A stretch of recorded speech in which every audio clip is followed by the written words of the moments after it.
Good day, folks. This is Greg Judy at Green Pastures Farm. Today we're doing some seeding and laying down old 2-year-old hay on some bulldozer work we did. We had a bunch of scrub brush, just eastern red cedar, autumn olive, elms, and thorn trees, kind of taking over this section of what we call the Judy farm. This is one that we do own, and this is part of my Uncle Scott's farm. And we'd almost lost this whole area just to brush, just kept encroaching. And so we brought Johnny, our bulldozer operator, in here. And he's got dozer's got an articulating blade where he can move it 6 different directions, 6 different angles. And he really did a good job. He didn't move a lot of dirt, other than just, you can see, he just ripped the trees, the stumps right out, and left most of the dirt in place. And I told him, I said, we got some roots sticking up here, but that's not going to be a big deal. We've got it seeded down to fescue. I put a bunch of seed down with our herd broadcast seeder, which is right there. This is the way to mount them, folks. I bought that darn thing, and they had it hanging. The brackets on that herd seeder were clear down here on the back of the four-wheeler. Whoever made that thing had never spread any seed, because what happened was the tires would throw mud and water and gunk and snow when you're in this wintertime, frost seeding clover. It would throw all that debris, because it was right down behind the tires. It'd throw it around here, around the fan. And see, I'm going to turn this on. Watch this.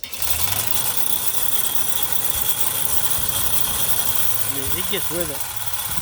And then it's got a seed plate. You can see it's still spinning. It's hooked to the four-wheeler battery, but it's got a seed selection right here on the side. If I'd opened that up, I'd have been pelted with seed. But this is a Honda four-wheeler. This is the original Greg Judy bale and roller. We're still using that thing. It's kind of like an old jacket, You just hate to quit using. That's the 1952 wheels off of an old car.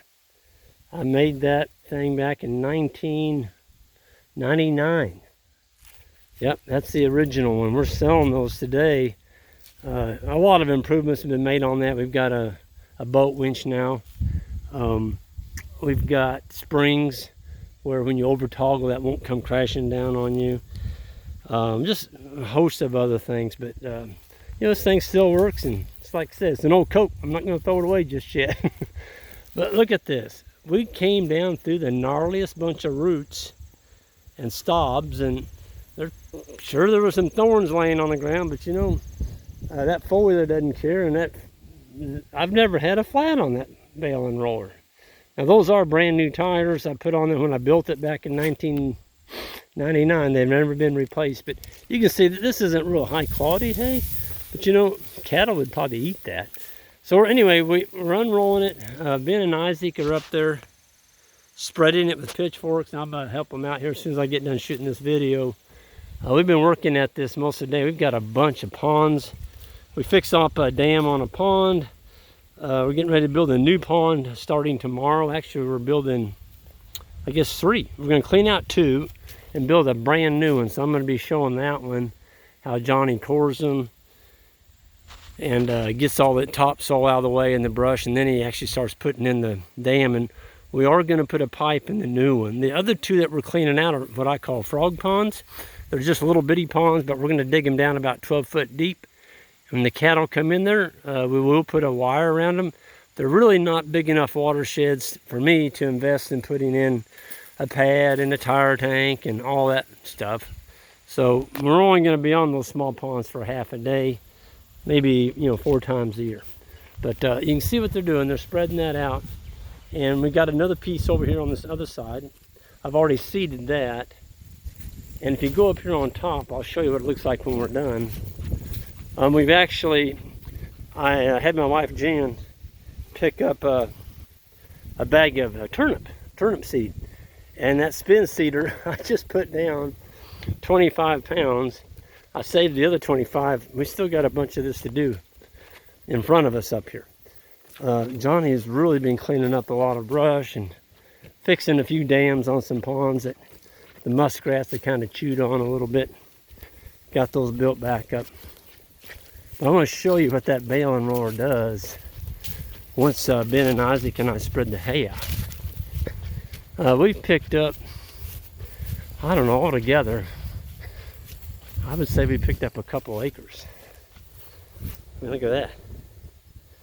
That was honey locust, cedars, and autumn olive. There was nothing growing under that, just bare soil. So by putting the carbon down on top of the seed, and then I also seeded some turnips on there, we're going to have some really nice deer habitat. The turnip tops, deer just love those. And I've seen them pull the bulbs out of the ground. So this is September 28th. Perfect time for turnip seeding. We'll see what we get. But you can see, here's another area, there's another one on that far hillside. This one goes down through there a ways. But folks, if you're going to do any type of dozing where you're exposing bare ground, look at that. When you get done, don't walk away and forget about it. Got the brush off, but you're not done. You haven't even started yet. Get you some seed, whatever's native to your area. I am right here. We've got Kentucky 31 and 360-degree angle around it. That's what I put down. That's what wants to grow here. That's what I seed. And so we'll get that going. And then this winter we'll be feeding some more hay on top of this, bringing more carbon in here. If the ground would stay solid, I might even get a lime truck in here, because this is going to be acidic. A lot of cedar was in here. Cedar turns the ground acidic. If I could get about 3 tons of lime on here before we start getting a lot of fall rains, this thing would just blossom. We left a mulberry tree there. I love mulberries.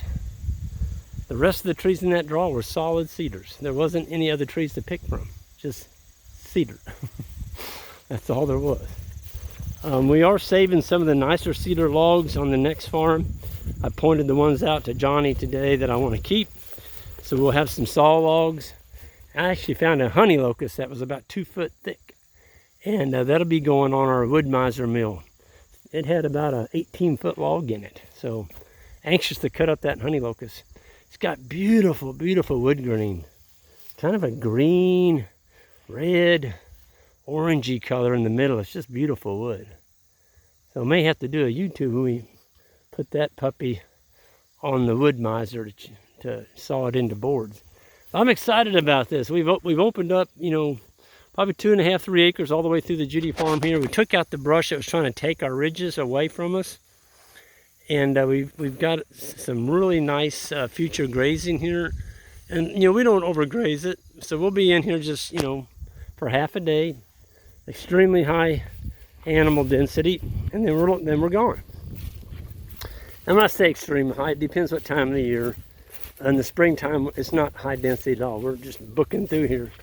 But this winter, we've already got all our hay placed. These are old bales right here. Those are ones we're using for seeding. And when we came back from lunch, I told the boys, I said, let's grab one of those new baling rollers. Bring it with us. And this is the new one. Check that puppy out.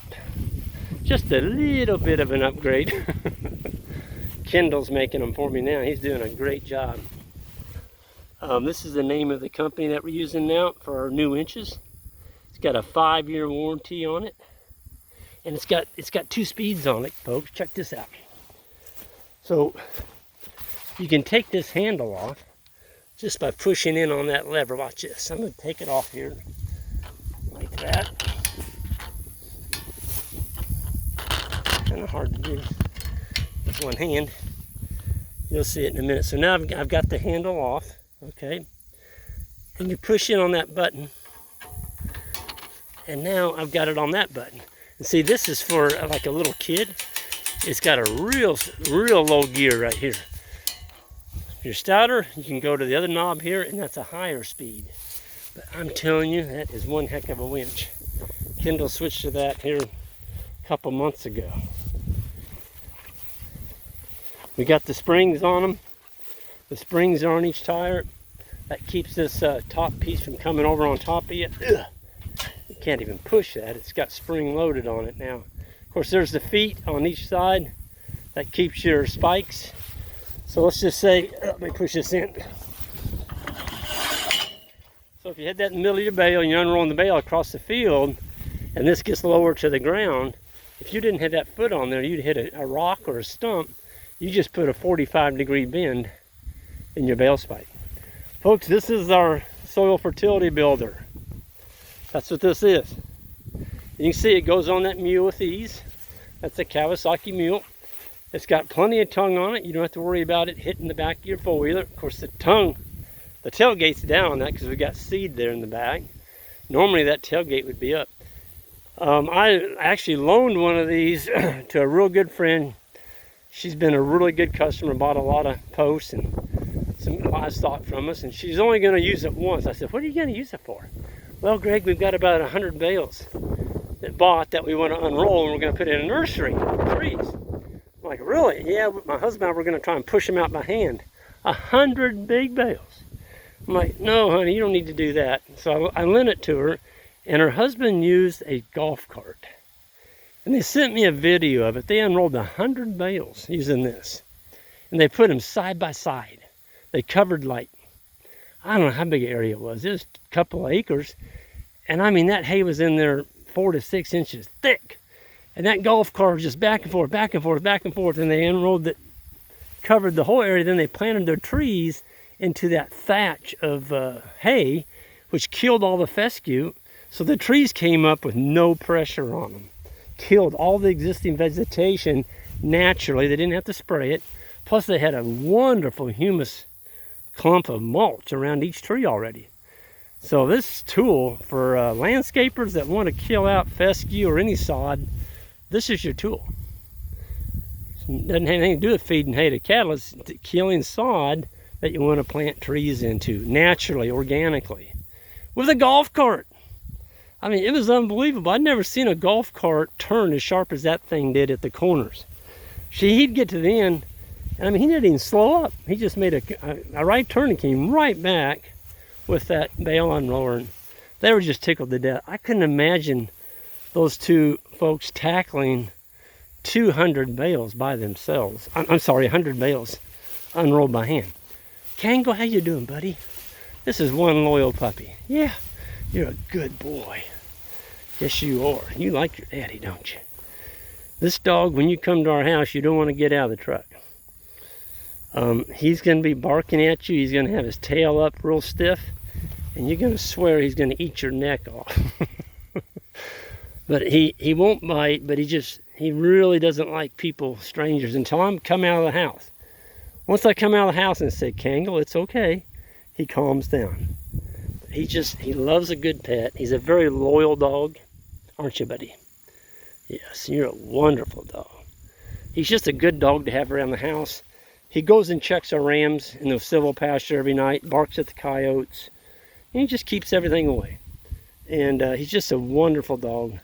But he's married. He's absolutely married to this mule. He loves this Kawasaki mule. Now, I can take off from the farm on a four-wheeler. He just stays in the yard. But if he get on this mule, he's like, Dad, it's time to go to work. And this is the second time he's come out here with us today. And he'll stay with us all day long until we get done, and then he'll go back to the house. But he feels like he's got to be working. And anyway, Ben and Isaac came up through here taking soil samples this summer, and Kango came with them because they were in the mule. And they just pulled the soil sample. It was right up the ridge here, right up there. And Kango took off running down into the brush, barking. And then they heard this terrible growling noise, just roar, it sounded like the lions fighting. And the boys took off trotting toward the direction Kango disappeared. They didn't know what was going on. And as soon as they popped over here come Kango running straight at him, just as hard as he could run. And there was a coyote on each side of him, one on the left, one on the right, and then there was one right on his butt. So they had him in kind of a triangle formation, running him as hard as they could. And Kango, he couldn't fight 3 of them. He was whipping on one of them pretty good, but then the other 2 came in. And he ran back to Ben and Isaac, and those coyotes saw Ben and Isaac, and boy, they stopped and made a U-turn and took off running. But I wasn't with them. I wish I could have seen that. But 3 coyotes put him on the retreat. And Cankle's a big dog, but you know, 3 coyotes against 1 dog, that's not a very fair fight. I was a coon hunter for many years, hunting raccoons, and we treated a coyote back down in the ground, and I'm telling you what, it sounded like the Tasmanian devil down in there. I mean, he was one mad coyote, and he whipped all of our coon dogs, and nothing could go in there and get him. He was just a fit of horror.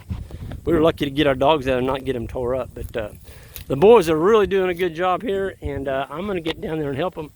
We still got a lot of seeding to do, and I've carried on here enough. It's a beautiful day here in September. We got cloud cover. We got a rain last night, first rain since the grazing school. We are so happy to get that. It was about 1 inch and perfect for seeding. So we're tickled. We're hopeful for fall. It's turning out to be a really nice growing season for the fall stockpile. And we're gonna close this thing down. Folks, we'll see you all down the road.